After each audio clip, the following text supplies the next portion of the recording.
What's up, everyone? Welcome back to Here in Apologetics. Pumped to join us today to have Caleb Jackson. We're going to be responding to Shabir Ally on the resurrection. So, Caleb, what's up, man? How you doing?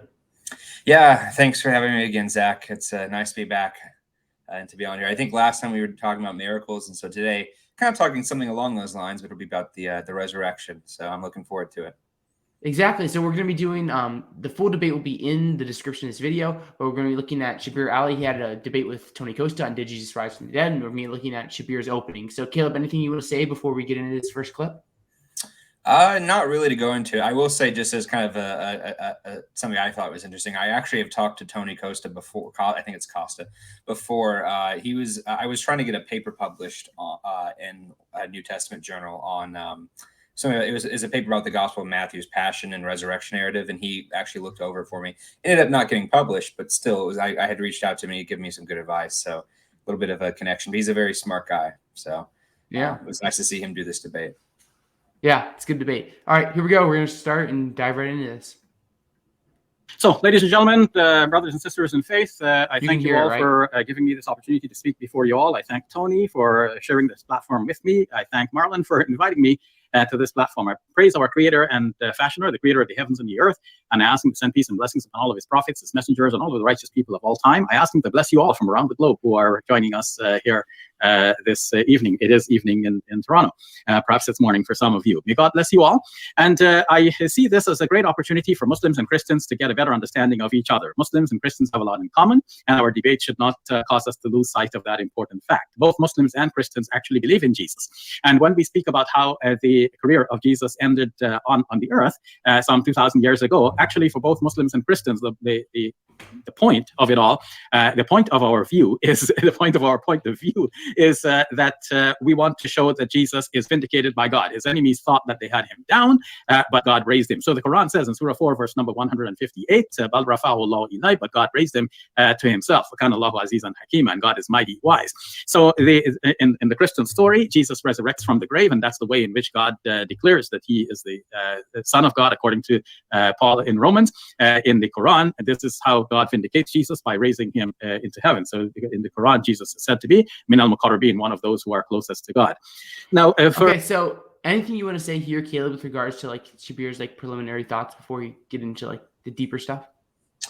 Yeah, I mean, when he says Muslims and Christians believe in Jesus, I feel like that's a little bit of an equivocation fallacy in terms of what believe constitutes. I mean, yes, both of them believe that Jesus is the Messiah, that he was a prophet, but in terms of I think it's interesting in Islam how they deny like the three core tenets, in I believe it's Romans, where Paul says, if you confess with your mouth Jesus is Lord, believe in your heart he died, and that God raised him from the dead, you'll be saved. But those are the three things they deny: that he is Lord, that he died, and that he rose from the dead. So it's interesting, like that the bare minimum you need for Christianity to distinguish that is what Islam is lacking. So yes, it's like, yes, they do believe in him in the sense that they respect him as a prophet and they consider him a very holy man and a good teacher, but they don't believe that he was God. And of course, someone making the claims that Jesus did about his divinity could not be a good teacher if he was lying. Now, I know Muslims will say that he didn't say that and that's corrupted. That's a different argument, but that's just those are the preliminary thoughts I would have. Mm-hmm. Yeah, I mean, I think that's good, and I think I'm on the same page as you. Like, obviously, like you could say Christians and Muslims both adhere to the proposition that like Jesus existed as a historical figure. Like, I guess in that sense, we both believe in Jesus, but obviously, as you said, Caleb, there's a lot of things with like him being like the atonement for sin or him rising from the dead, or like Christians say like he was the God the Son incarnated. It's gonna be very different. So it's a little tricky just saying that like he believes it, to say that we both believe in Jesus. If I believe, you just mean believe in existence, and that's a very low bar that everyone except for mythicists would hold to. No, yeah, that's so Christians and atheists would both believe in Jesus then. Yeah, they would. I mean, granted, look, the Islamic view is higher than that. I mean, they think he's a great prophet, Muslim Messiah. So I'm not trying to say that they have an equal view of Jesus that most atheists do, but certainly there are comparable differences. I do think that Muslims are more correct about Jesus than a lot of atheists, so I'll at least give them that. And at least like one of the things I like about Shabir is it's nice, like he's very friendly in how he opens this. Like he's not going out like he's going for Tony's throat or anything. And then he's like, hey, like we have this common ground, or this apparent common ground. And like it's something that's like honorable of him to try to at least start with. So yeah. Right. All right, here we go. We're gonna dive into the next part right now. for a millennium, Muslims and Christians have debated over the question of the crucifixion and resurrection, with Christians saying he was crucified, Muslims saying he wasn't crucified. But there are two developments, or developments, I would say, in both faiths, which will help us to come to a better understanding of each other on this important question. First of all, the developments within the Islamic faith. The classical commentaries on the Quran were written more than 1,000 years ago, well, some of the most important ones, for example, the Tabari, and they became the basis of subsequent traditional tafsirs, or commentaries on the Quran. The commentaries tended to copy each other, so if a mistake entered one commentary, often it was just copied into the other commentaries as well. And we should not take the fact that many commentaries in the past agreed on a certain point as the be-all and end-all. No, rather, the Quran for Muslims is the word of God, and the commentaries are attempts by human beings to understand the word of God. The commentaries could be wrong, but for Muslims, the Quran isn't wrong. So the Quran in Surah 4, verse 157 says, "Ma qataluhu wa ma salabuhu." They killed him not, nor did they crucify him. "Walakin shubbiha lahum." But so it was made to appear to them. The classical commentators took this to mean that somebody else was made to look like Jesus and put on the cross instead, whereas Jesus was raised up to heaven.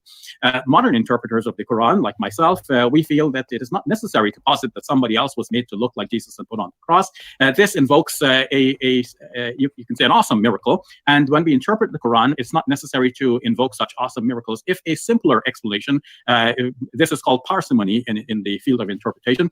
So if there is a parsimonious interpretation, a simpler one, that is better than to invoke a great miracle of the sort of saying that somebody else was made to look like Jesus, that somebody else was crucified, and so on.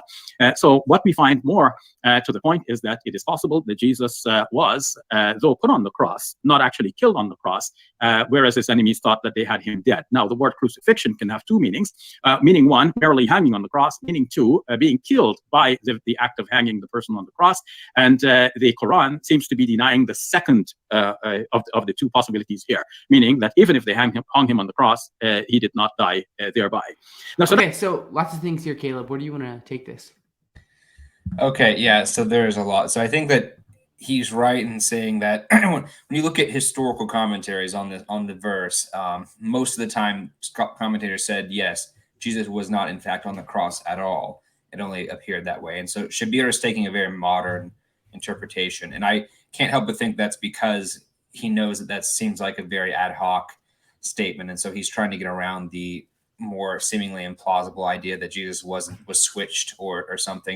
And it's also an unfalsifiable idea. I can't disprove historically that Allah made someone look like it and it was just an illusion. Like if you're going to incorporate a miracle like that, then it's hard to disprove that. But I think that seems to be a more modern exegesis for that. And although I'm not trained in the Arabic, and so I will give Shabir the benefit of the doubt in terms of translations, I think the reason why that has been historically the view is for two reasons. One, I think, is that if you look at the translation, at least from my understanding of it, it says they did not crucify him, nor did they kill him. So I'm not sure where Shabir is getting, again, I don't speak Arabic, but I'm not sure where in the passage you can get the idea that he was put on the cross but did not die, because then it would be very redundant. They did not crucify him, nor did they kill him. So that would be, yes, they did crucify him, but they did not kill him. So if by they did not crucify, they mean they did not kill him by crucifixion. Then the next part, nor did they kill him, is kind of redundant. It's like, well, yeah, you just said that. If you mean, so it could be some kind of parallelism. I don't know, but it does seem a little redundant to me to read it as in it means he didn't die by crucifixion, nor did they kill him. But it's like that's the same thing. So I think that the most natural reading and the one that most commentators took was that he was not on the cross, nor did he, and because of that, nor did he even die by crucifixion. And the second thing that I was going to say is that when you look at Islam's interpretation of this and how they get the idea of Jesus doing this, this is borrowing or has a lot of influence from Gnostic and Docetist texts of the 2nd and 3rd centuries. We have texts like, I forget, it's not the Gospel Peter, but there's some other ones that have Jesus where he's up in heaven and he's almost mocking people who think he's dying on earth, and he has a doppelganger and he's like, aha, look, you think that's me on the cross, but I'm up here and I'm only pretending to have flesh, because the Gnostics denied that Jesus was really incarnate as a human. They thought he was a spirit just pretending to be a human, because this was a Greek idea. They didn't like resurrection or incarnation in that same way. So how convenient is it that the Quran, which comes centuries later and had a lot of interpretation or a lot of interaction from people traveling and Gnostic Christians of this time that had developed, how interesting is it that it incorporates those traditions, right? So it is a little suspicious. The analogy that I give is like, imagine that you have Abraham Lincoln, right? And then 150 years later, you have a movie called Abraham Lincoln Vampire Hunter, which is a real movie. And then imagine someone writing centuries after that saying, we have a source that says this is the real life Abraham Lincoln, but no, in fact, Abraham Lincoln was a vampire hunter. Here's this book from 150 later. Here's a movie from 150 years later that says so. So it's almost like they're taking that from the Gnostic text and trying to read that onto it. So yeah. Yeah, that's really good, Caleb. I don't know if I have too much to add with you. Like, I don't really know anything about the Quran. Like, I've read the Quran, but I haven't really studied it, so I don't really have anything to add there. The only thing I do think, like, Shabir is going somewhere when he talked about, like, parsimony, like, simpler explanations, all things being equal, are better. I think it's actually going to work in, like, the Christians' favor as we get into this next clip. But yeah, that's really all I have to add here. I didn't have a lot on this little section. I agree. Yeah. Okay, here we go. Here's the next clip. So that's one development, making it possible for Muslims to drop the denial of the idea that Jesus was even put on the cross. Now, on the other side, there has been developments as well. Tony noted that there was nothing earlier on the life of Jesus than the New Testament documents themselves. However, scholars have been reconstructing earlier documents. For example, the document Q, which is one of the source documents from Matthew and Luke in writing their Gospels. Daniel Smith, in his two books, first, the Postmortem Vindication of Jesus and the Sayings Gospel Q, and then secondly, revisiting the Empty Tomb, the second of these two books, Tony has written a critical review of, so he's very familiar with this book and the theory. So Daniel Smith has actually looked at the Q document, and he has found that the findings of a previous scholar, Dieter Zeller, a German scholar, are basically correct in saying that the Q gospel speaks of Jesus not as dying for the sins of the world, but assumed into heaven. Now, there's a difference between a person dying, resurrecting from the dead, associating with his disciples, and then being raised up into heaven. That's the common resurrection narrative that Tony is propounding. And on the other hand, the idea that the person was assumed into heaven. Now, one of the earliest of the four Gospels is the Gospel according to Mark. And Mark chapter 16 ends at verse number 8. Others have appended other, later appendages to Mark 16 to extend it and show that Jesus appeared to his disciples here or there. But in Mark chapter 16, in the earliest, most reliable manuscripts, there is no description of a story of Jesus appearing to his disciples. There is only a promise in chapter 16, verse number 7. But here too, scholars reconstruct or try to understand what would have been the source of this Markan gospel. And they think that in the source for Mark, this verse number 7 was not there with a promise of Jesus appearing to his disciples in Galilee. And what we remain with here is that the pre-Markan gospel spoke of the discovery of the empty tomb, but the complete disappearance of Jesus for the moment, but with an understanding that Jesus is going to come back in the future. Now, the disappearance of the man of God with a promise of his return in the future for what the scholars call an eschatological role, this whole idea is the idea of assumption. God takes up his man and preserves him for a future role. That's different from resurrection from the dead, where the person dies, he comes back to life, he's here on earth for some time, and then maybe eventually at the end he ascends, as we find in the gospel according to Luke. Okay, so Shabir's trying to have like this really crazy reverse card, like saying that like it actually like the gospel marks to support his view, and those Christian sources are. So where do you want to take this, Caleb? Yeah, his Uno reverse card for sure. Well, first of all, I think when he's invoking the Q document, that is very speculative, and more scholars are starting to digress from that as a potential explanation.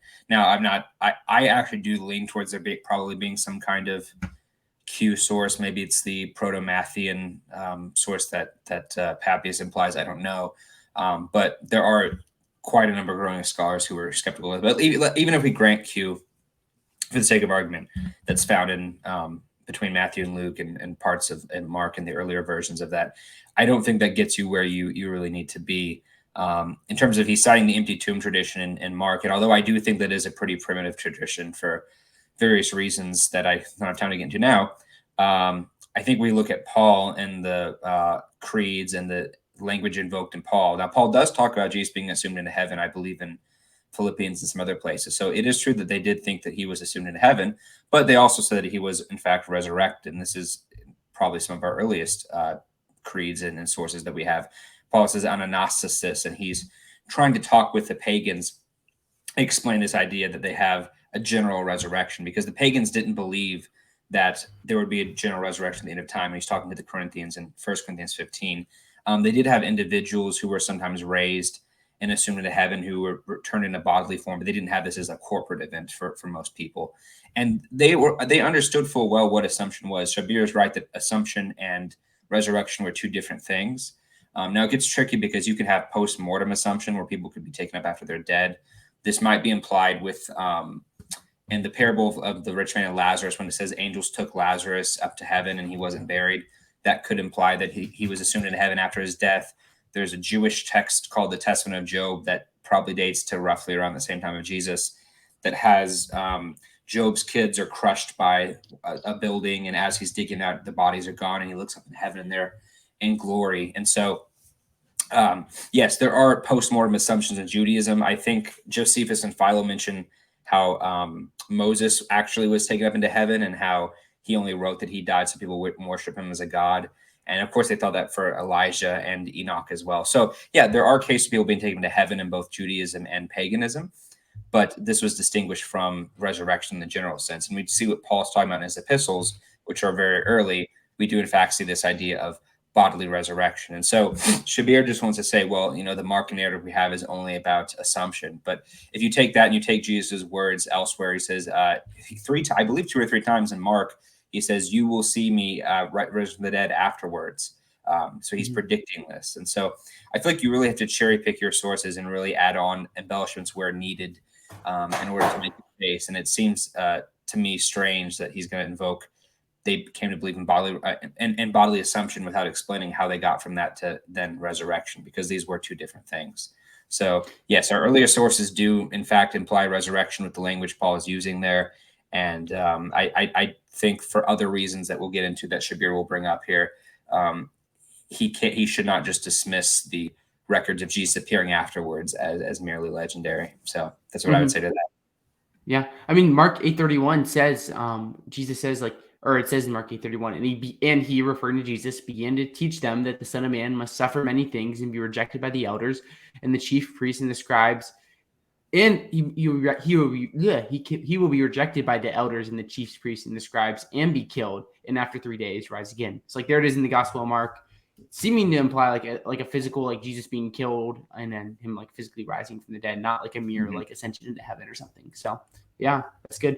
And then I think your point about Paul is good. So if you look at 1 Corinthians 15, there's so much resurrection language in that chapter. I was just going through it, thinking about this. And if you look in verses 3, 4, 12, 13, 16, 20, 22, 32, 35, there's a lot of verses that seem to suggest Paul believes in some sort of actual resurrection, not an ascension of Jesus into heaven. Mm-hmm. So, I mean, it just seems like you said, it's going to be hard it doesn't seem like a very simple explanation that Shabir is giving, say that Jesus merely ascended into heaven, because it looks like there's a lot of passages, early passages that you have to run into that are going to give you problems with that kind of view. Yeah, and I think the view of Jesus after he was risen, if you look in Jewish literature, usually when people are ascended into heaven, they take on this glorious appearance where they have a white robe and shining in lights, what we think of in heaven. And even the resurrection body was supposed to have this too, in texts like Daniel 12:2, and I think 2nd Baruch and Enoch and stuff like that. But when Jesus is raised in the Gospels, it's very strange because he doesn't look like that at all. The angels are said to have dazzling clothing, but Jesus kind of goes unrecognized. He doesn't stand out, and people think he's a normal guy until he reveals himself. The only time you see this is after the Assumption. So when he's assumed into heaven, now he is covered in glory, right? But you don't see that prior to the Assumption. So if these are not what you'd expect from just an assumption. An assumption, you'd expect them to see Jesus glorified. Hardly anyone denies that the disciples did see something. I mean, even 1 Corinthians 15 has a list of people, and most scholars think of those as visions. But I don't think Shabir can say that literally all of the appearances are legendary. Maybe the ones in better detail in the Gospels, but he's going to have to say that the disciples saw Jesus in some way. And if this was a vision in heaven, then you have to explain why this vision from heaven elaborated into such a way where now Jesus is non-glorious on earth, and why that apologetically doesn't really make sense. If you were trying to appeal to Jews and say Jesus was resurrected, describing him using the Old Testament scripture language and all this would make sense, but having it to where it looks nothing like what the resurrection is supposed to be, I think would turn a lot of people off, and it certainly turned the pagans off. So yeah, that's what I would say to that. Yeah, I think that's good. And it seems like most early Christians, like they affirmed like a resurrection, not an ascension as well. So it just seems like, the cards are. Well, they affirmed both. I mean, they did think he was assumed, but yeah, they affirmed both. If you read the Gospels and Paul, it's clearly both, that he was resurrected and then assumed. Yeah.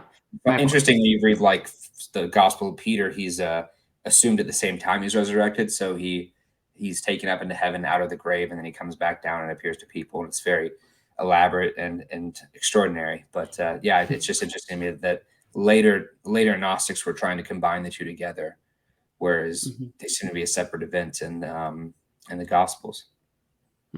Well, if you're ready, let's get into this last clip, this opening statement. Now, according to Daniel Smith, these are two completely different paradigms. But the gospel writers, starting with Mark, have brought the two paradigms together to make it have both apply to Jesus. He was both assumed into heaven, and he is also resurrected from the dead. But it seems that the earlier story among Christians was that Jesus was assumed into heaven and directly from the tomb. This is also stated by Reginald Fuller in his formation of the resurrection narratives.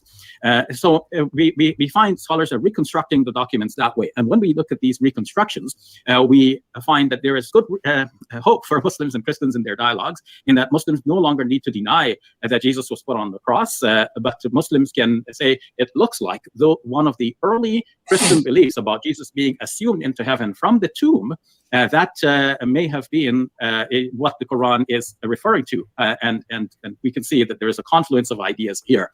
Now, Dieter Zeller said something that Daniel Smith doesn't agree with, but it seems that he's right on point. In the Q Gospel saying in chapter 11, I believe it's verse number 29, where the sign of Jonah is mentioned. So Dieter Zeller thinks that this means that Jesus would be rescued alive, just as Jonah was alive. And in fact, this seems to gel with the Muslim idea that Jesus was neither killed nor crucified. It looks like God rescued him alive and raised him into heaven. Now, often when we say that Jesus did not die, well, Christians retort, but wait a minute, he came back to life, he met with all of his disciples and so on. Surely he would have told them the truth of all of this. But notice that the scholars do not accept that Jesus actually came out and met with his disciples. They think that this is later myth and legend, and that the original story was much simpler, with Jesus being assumed from the tomb into heaven. Thank you all for your patient listening. I look forward to Tony's rebuttals. Okay, where do you want to take this, Caleb? Yeah, so I've read Daniel Smith's book before that he's citing. In fact, it was one of the articles one of the books I think I was citing in that Matthew article, and I cite it in my original Resurrection book too. And I think Shabir really likes to quote, and people like William Lane Craig have said this too. Shabir really likes to quote people for his own convenience and then not quote them where it disregards him. Because although Daniel Smith does think of the empty tomb narrative as an original ascension narrative, he doesn't necessarily dismiss at least all of the details in the Gospels about Jesus appearing to people. I believe he, for example, says that the fact that Jesus appears to Mary Magdalene, the woman, twice might be historical and have some kind of historical memory. So he does think there are some historical memories in there. So, and again, Paul says this as well. So you're going to have to still say that if Jesus was assumed into heaven and there were some kind of appearances, either he was assumed into heaven and they hallucinated independently of that, or Jesus appeared to them, but they misinterpreted it as a resurrection, which is strange why Allah would allow Jesus to do that in the first place. That by appearing to people as assumed he would start the greatest false religion according to them in the world. That I'm not really following Allah's logic there. But so I think for a number of reasons that's very problematic and very selective of the evidence. And again, Paul's language, which is perhaps the earliest that we have, Mark is also pretty early, at least the tradition Mark is using, I don't think is meant to be taken that way. And lest we forget that Paul is only one removed. He knows Peter and James and John.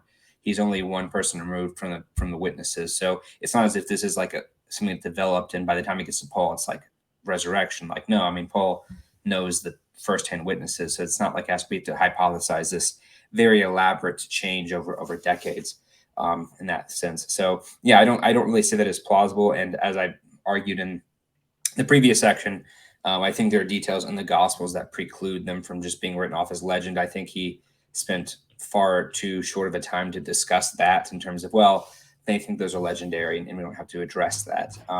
And the last thing I'll say on that is when he brings up the sign of Jonah, I think it's interesting that that's something Muslims bring up a lot. But if you actually read the passage in Jonah, you're muted. You muted yourself. Is that better? Yeah, now we're good. Sorry, I did that. I was talking about the passage of Jonah, the sign of Jonah. I actually do think Jonah probably did die, and I think the text implies that he died and was resurrected. Now, it is a lot of poetic language in the prayer, so it's hard to tell in a way. But there are sections in chapter 2, for example, where it says, "I called out to the Lord out of my distress, and He answered me. Out of the belly of Sheol I cried," which would be, implying that he may have gone to Sheol and to death. "The waters closed in over me, take my life. The deep surrounds me." Let's see where else it was. In other places like that. And if you read the chapter itself, there are implications in there. Oh yeah. "I went down to the land whose bars closed up on me forever. Yet you brought me up to life from the pit, O Lord my God. When my life was fainting away, I remembered the Lord and my prayer came to you." So you could read that as being God restoring life back into him after he died. Now, I know that's a little bit of speculation and it could be poetic. He could just be saying I was really close to death. It's not clear either way, but I don't think it's cut and dry enough for Shabir to have a point there. And I think we also have to be careful about how we're reading text and how we're saying of this way in terms of, Jesus is meant to be implying this. I think Jesus is giving an analogy people would understand, but I don't think it follows from that Jesus meant to be every element of it to be identical and that he wasn't going to die. And I don't think you can take Jesus' predictions about dying and Jesus' predictions about Jonah and say he didn't think he was going to die and ignore predictions Jesus made about his own death in the Passion narratives as something that's ex eventu. So, yeah, that feels very selective to me in terms of scholarship. Mm-hmm. Yeah, Shabir's thing is interesting, but it's hard for me to get my help me correct me like if I'm wrong with like Shabir's story. But he's trying to say so Jesus is put on the cross, but he doesn't die on the cross, and he's gonna be put in the tomb, and then he ascends into heaven at some point. But there's not gonna be all these like appearances or things like this. But kind of like from the tomb he's ascended. Do you think that's kind of like what Shabir is trying to argue? Yeah, it is. And there was a pretty common motif in antiquity of bodies assuming into heaven and being like found empty. So I think that's where a lot of it comes from. But again, if you're going to posit the swoon theory, now granted, the Muslim version's harder to disprove because you're invoking a miracle by Allah. So I can't do the normal, medically it'd be impossible and all that. So it's like, okay, fine. Allah preserved him miraculously. I can't disprove that. But I feel like Shabir does not really at all attempt to explain the appearances. I don't even mean the gospel ones, although that's relevant, but like even the ones mentioned in 1 Corinthians 15, does Shabir think that Jesus appeared to them up in heaven and that this later developed like some people do? Or does Shabir think these are completely false? Or does he think they're hallucinations? Like, does he think that's what I'm asking is, did Jesus appear from heaven to them and they misinterpreted it because that seems like a kind of a faux pas on Jesus' part? Or did he not do that at all? And he's saying independently of this, after the assumption, they happen to have these experiences out of that. And this is completely psychosomatic on their part. So I don't think Shabir really even gave a theory there. And outside of just saying, well, the later versions of it are legendary, but that's not overly sufficient in my opinion. Yeah, it is tricky if you're going to say like he ascended into heaven from the tomb.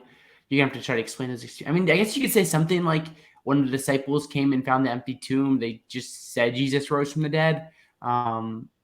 But then there's still no appearances there, which is going to be kind of weird. Saying like, well, then he appeared to me or he appeared to that. And like you said, you have to get like heavenly appearances or something like that. So yeah, it's definitely. Yeah. And finding a body empty is not the first thing you would do, even as a Jew, right. At that time period, when Mary finds the tomb empty, she says, "Oh, where did you move the body?" And that seems to be what they think initially. The Jews thought that was stolen. The Jews in Matthew 28 think the body was stolen. Some people suggest the gardener moved it. There's a lot of these different theories, but it's not as if that's the first thing that would come to mind in terms of, oh, he must be risen from the dead, the body's gone. You can find plenty of examples of that happening, and usually they mourn. If you read Philo of Alexandria retells the story of Jake, you know the story of where Joseph is sold into slavery by his brothers back in Genesis. And he tells that really emotionally, where the brothers go back and they tell that, and they faked Joseph's death with like putting blood on his coat. It's like, oh, a wolf got him and the body is gone. And his father just starts crying. And, so they didn't say, oh, the body's gone, he must be up in heaven. They're like, oh my gosh, the body's gone. We can't give our our final grievances, because burial in Judaism was hugely important. It was probably besides like handling the temple, burying a body was probably the most respectful, honorable thing you could do and most important thing you could do. Even in the book of Tobit, we have Jews literally burying strangers just out of honor and because it was what they were expected to do. So the idea of a body being missing would be a big deal, but it wouldn't automatically infer resurrection. So yeah, I guess I'm just trying to follow the logic of Shabir's reasoning here, but I don't think he's proposed enough to really account for a lot of that. Mm-hmm. Yeah, I don't have too much else to add. Anything else you want to say here, Caleb, before we start to close shop? I would just say historically, I think the fact that this idea of Jesus being assumed into heaven and not really being crucified is a later Gnostic embellishment, and is not what we would necessarily see in the Pauline corpus. And so it seems very ad hoc in trying to justify the Quran's version when the Quran was written 600 years later, hundreds of miles away from Jerusalem. And I know he thinks it's the word of God, so he can pull the inerrancy card, but just using historical critical methods, I'm very skeptical that we can make such a optimistic approach to the Quran, especially when we think the Quran might be using other sources that are quite late in its influence. Yeah, I mean, I think that's well said. Yeah, well, this is good, man. I had no idea how long this was going to take, but it only took like 30 minutes. So that wasn't that long of an opening. Yeah, it was only a 10-minute opening. And one of the things that's great about Shabir is he's very clear and concise. So it wasn't like we had to like try to figure out what he was saying or things like this. And obviously like we disagree, but I mean, he's a great speaker. So yeah. Yes, he's a very nice person. Yeah. Very respectful. He seems like it. So, well, Caleb, anything you want to say about like you or the projects you're working on or anything like that before we close out here? Yeah, I mean, I was talking to you this before we aired, but just so it's on camera, I'm trying to finish up a book right now on miracles, and it's pretty dense. It'll be a tome. Expecting it to be probably around 500 pages or so by the time it's done. But hopefully that'll be out relatively soon next year. I'm still finishing. I'm hoping to be done writing it by the end of this year and have it out published by next year. And I don't know if it'll be self-published or be through a publisher. I'll worry about that when I get to it. But I'm excited to see that. And I do talk about the resurrection a little bit in that book, although I already have a book on the resurrection, popular level book, so not as extensive, called Undead, which is on Amazon, if you're interested in that. So yeah, that's my pericope for resurrection studies. But I also contribute to a friend's blog. The blog is called Think Christian Theism. There's multiple authors, but I've contributed some work there. I think I've done a couple stuff on the resurrection, empty tomb. So just look through the articles. You can see the ones that I've written. So yeah, check those out.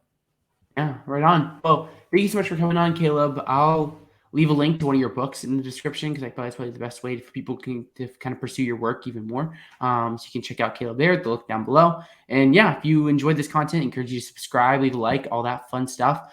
Subscribing's huge. If you value our content, follow us on social media, Instagram, Facebook, Twitter. We're sadly even on TikTok again, so you can follow us really anywhere that you got social media. And if you really value our support and you're like, yeah, this is that guy, he's got something decent going on here. You can become a patron at patreon.com/Apologetics. Little as $1 a month, your support would be super huge and important, but it's just, you don't have to, no pressure. Maybe I'll just cry tonight, but it's okay. I'm joking. Just if you value our content, you can do it there. But yeah, Caleb, right on. Thank you so much for coming on today. This was great. I really appreciate it. Thank you for having me. Yeah. And thank you everyone for tuning in. Have a good one and God bless.